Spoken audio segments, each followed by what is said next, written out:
Dans cette vidéo, nous allons voir les bases de la prise en charge du trouble de l'usage d'alcool, depuis le repérage précoce jusqu'à l'accompagnement au long cours. Plusieurs stratégies existent selon le patient et le stade de la pathologie. La première approche, c'est le repérage précoce et l'intervention brève, RPIB. Le but est d'identifier rapidement un usage problématique et d'aider le patient à réduire les risques liés à sa consommation. Cela repose sur un dépistage systématique et sur une intervention courte de quelques minutes, facilement utilisable en consultation ou aux urgences. La deuxième stratégie concerne l'intoxication alcoolique aiguë. C'est une urgence médicale lorsqu'il existe des troubles du comportement ou de la conscience. La prise en charge repose sur la surveillance, la sécurisation du patient, parfois une sédation, et le dépistage d'un éventuel sevrage. C'est aussi l'occasion de proposer une intervention brève ou un relais vers une équipe spécialisée comme les équipes de liaison en addictologie.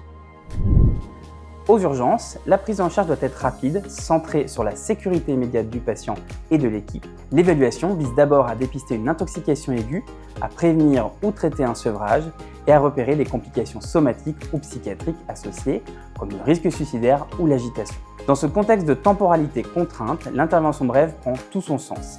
Quelques minutes suffisent pour informer le patient sur les risques, amorcer une réflexion sur sa consommation et proposer un relais vers les équipes de liaison d'addictologie.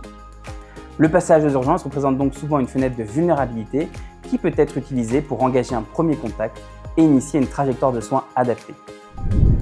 Enfin, la troisième situation concerne la dépendance ou l'addiction à l'alcool. La prise en charge doit être globale, médicale, psychologique et sociale.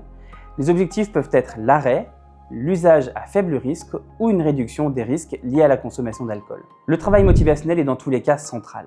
En cas de sevrage non compliqué, il peut se faire en ambulatoire, mais une hospitalisation est indiquée si le risque d'accident de sevrage est élevé ou que la situation est complexe. Le traitement repose sur un arrêt de l'alcool, la mise en place de benzodiazépines à dose décroissante, de vitamine B1, d'une hydratation et d'une surveillance clinique rapprochée.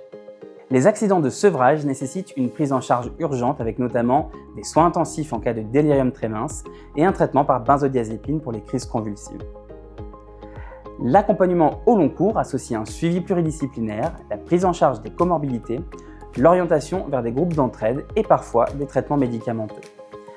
Certains comme l'acamprosate, la naltrexone ou le disulfiram visent à aider au maintien de l'abstinence.